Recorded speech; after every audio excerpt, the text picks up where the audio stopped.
Hello বন্ধুরা, কেমন আছেন সবাই? আশা করি সবাই ভালো আছেন। বন্ধুরা, আমাদের এই গল্পগুলো যদি ভালো লাগে অবশ্যই লাইক করবেন আর কমেন্টস করে জানিয়ে দেবেন। আর চ্যানেলে যদি নতুন হয়ে থাকেন অবশ্যই সাবস্ক্রাইব করে পাশে থাকা বেল আইকনটি প্রেস করে রাখুন, যাতে নতুন নতুন ভিডিও আপলোড করার সাথে সাথে আপনার নোটিফিকেশনে চলে যায়। আমাদের আজকের গল্প ঘোর, লেখিকা সানজিদা ইসলাম, পর্ব 3। অরিন আপন মনে সামনে এগিয়ে যাচ্ছে। হঠাৎ তার মনে হলো শোভা তার পাশে নেই। সে পাশ ফিরে দেখল সত্যি শোভা তার পাশে নেই, আগের জায়গায় দাঁড়িয়ে আছে। সে বোধহয় অরিনের কথাটা হজম করতে পারেনি। অরিন আবার পিছনে ফিরে গেল। আপনি ভয় পাবেন না প্লিজ, আমি কথাটা এভাবে বলতে চাইনি। আসলে আমার বাবা মায়ের মৃত্যুর পিছনে কোনোভাবে আমি দায়ী, তাই এভাবে বলা। অরিনের কথাটা শুনে শোভার ভয় কেটে গেল। একটা স্বস্তির নিঃশ্বাস নিল আর মনে মনে কৌতূহলে জাগলো শোয়েবের বাবা মায়ের মৃত্যুর রহস্য জানার। কিন্তু সে প্রশ্ন করলো না, কারণ কারো ব্যক্তিগত বিষয়ে আগ্রহ প্রকাশ করা শোভার স্বভাব এর বিপরীত। কিন্তু তাকে চমকে দিয়ে শোয়েব বলা শুরু করলো, 7 বছর আগের কথা, তখন সবেমাত্র অনার্স কমপ্লিট করেছি। বাবা মায়ের একমাত্র সন্তান। বাবা ছিলেন ব্যবসায়ী আর মা কলেজ লেকচারার। বাবা মায়ের একমাত্র সন্তান ছিলাম বিদায় খুব আদরে ছিলাম আমি। ঘোরাঘুরি, আড্ডা, বন্ধুদের দিয়ে আমার অবসর সময় কাটছিল। একদিন বন্ধুদের সাথে পার্টিতে হালকা ড্রিঙ্কস করি। আমি অভ্যস্ত ছিলাম না, তাই নেশা করে যাই, আর সেই অবস্থায় আমি বাইকে করে বাড়ির পথে রওনা দেই। আর দুর্ভাগ্যবশত আমার অ্যাক্সিডেন্ট হয়ে যায়। বাইক নিয়ে পানিতে পড়েছিলাম বিদায় বেশি আঘাত পাইনি। আশেপাশের লোকজন আমাকে হাসপাতালে নিয়ে যায়, তারপর বাবা মাকে খবর দেয়। কিন্তু তারাও হসপিটালে পৌঁছানোর আগে অ্যাক্সিডেন্ট করে বাবার গাড়ি ব্রেক ফেল করে, আর পেট্রোলের ট্যাঙ্ক লিক করা ছিল, তাই সাথে সাথে আগুন ধরে যায়।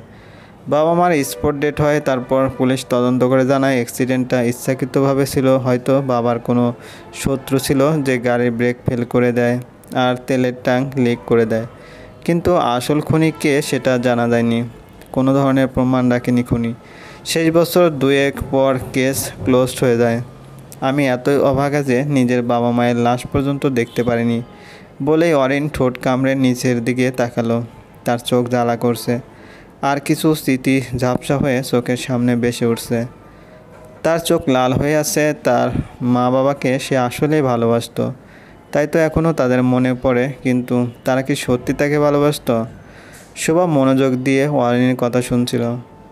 প্রিয় জিনিস না পাওয়া এক ধরনের কষ্ট, তেমনি প্রিয় জিনিস পেয়েও হারানো আর এক ধরনের কষ্ট। শোভা তো নিজের বাবা মা পায়নি, তাই তাদের ভালোবাসা কি বোঝে না। কিন্তু শোয়েব তো তার বাবা মায়ের ভালোবাসা পেয়েছে, আর তা হারিয়েও ফেলেছে। তার হয়তো শোভার চেয়ে বেশি কষ্ট। অরিনের কথাগুলো শুনে অজান্তেই চোখ থেকে জল গড়িয়ে পড়তে লাগলো। অরিন মাথা তুলে শোভার দিকে তাকাতেই হতভম্ব হয়ে গেল। এই মেয়ে কাঁদছে কেন? তুমি কাঁদছো কেন? আমি কি তোমাকে কিছু বলেছি? তুমি কি আমার কথায় কষ্ট পেয়েছো? এই সরি প্লিজ, কান্না বন্ধ করো।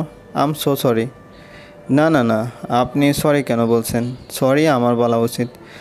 শুধু আপনার একটা বাজে অতীত মনে করিয়ে আপনার মন খারাপ করে দিলাম। ইটস ওকে, এতে তোমার কোনো দোষ নেই। অতীত মাঝে মাঝে মনে রাখতে, এগুলো আমাদের ভবিষ্যৎকে শুধরে নিতে শেখায়। আর তাছাড়া অতীত মনে না করলে তো আর তা পাল্টে যাবে না। আর একটা মজার ব্যাপার কি জানো? আমি আমার বাবা মাকে মোটেও মিস করি না, কারণ আমি তাদের এখনও মাঝে মাঝে দেখতে পারি, কথা বলতে পারি।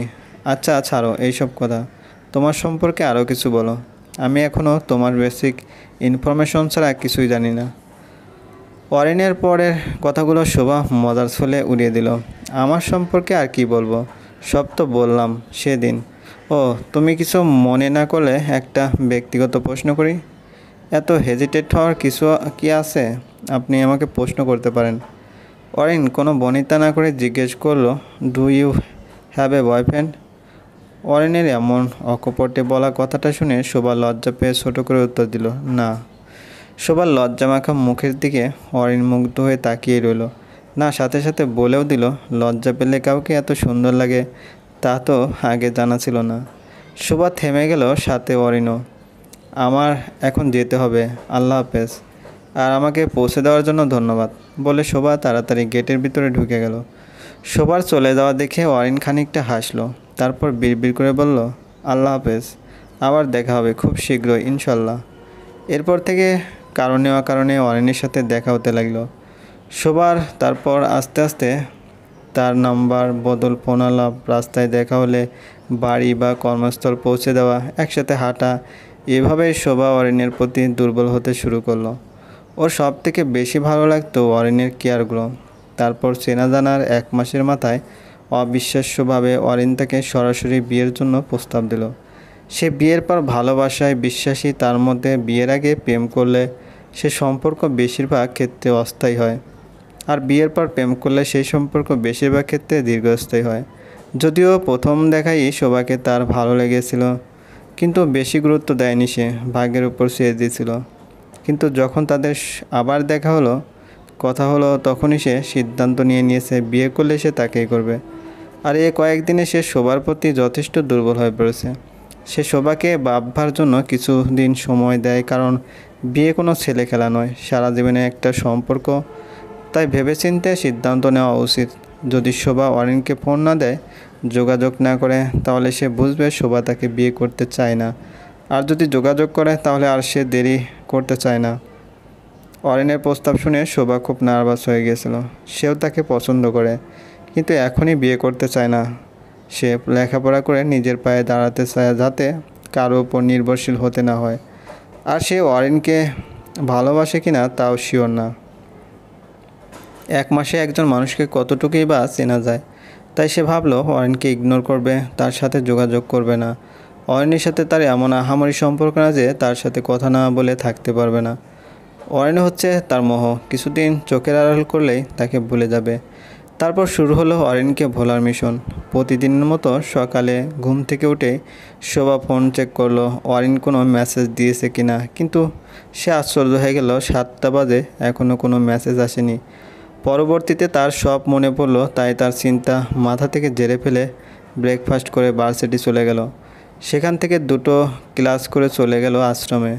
না চাইতেও শোভা বারবার ফোন চেক করছে অরিনের মেসেজ বা ফোন আসলো কিনা দেখার জন্য, কিন্তু না, কোনো ফোন বা মেসেজ আসেনি। দেখতে লাঞ্চ টাইম চলে আসে, মনের অজান্তে আবার ফোনে হাত দেয় অরিন প্রত্যেক বেলায় খাবার খেয়েছে কিনা জানার জন্য ফোন করতো। এবার শোভা বিরক্ত হলো, তার কাছে সব কিছু বিষাদ লাগছে। সেদিন দুপুরে আর খাওয়া হলো না। এভাবে 2 দিন কেটে গেল। অরিনকে যতবার ভোলার চেষ্টা করে, ততই যেন আরও বেশি মনে পড়ে। সারাদিন কাজে নিজেকে ব্যস্ত রাখলেও বারবার তার কথাই মনে পড়ে। এদিকে অভিও তার ভূমিকাকে নিয়ে ব্যস্ত, তাই শোভাকে সময় দিতে পারে না বেচারা। আর শোভাও তাদের বিরক্ত করে না। পরের দিন শোভা আর থাকতে পারল না, নিজের মনের সাথে অনেক যুদ্ধ করেছে, কিন্তু কোনোভাবেই সে অরিনের কাছ থেকে দূরে থাকতে পারবে না। এটাকে ভালোবাসা বলে নাকি অভ্যাস জানা নেই তার, শুধু জানে তাকে ছাড়া অসম্ভব। তার কাছে মনে হচ্ছে অরিনের চেয়ে বেশি কেউ তার কেয়ার করতে পারবে না, ভালোবাসতে পারবে না। আর তার এই অতিরিক্ত ভালোবাসা সে হারাতে পারবে না। তাই যেই সে অরিনের নম্বরে কল করার জন্য ফোন হাতে নিল, অমনি অরিনের ফোন এলো। তার ফোন দেখে শোভার মুখে আপনা আপনি হাসি ফুটে উঠল। সে তাড়াতাড়ি ফোন রিসিভ করলো। হ্যালো শোভা, কথা বলো প্লিজ। I missed you. আমি তোমার সাথে দেখা করতে চাই, প্লিজ না করো না।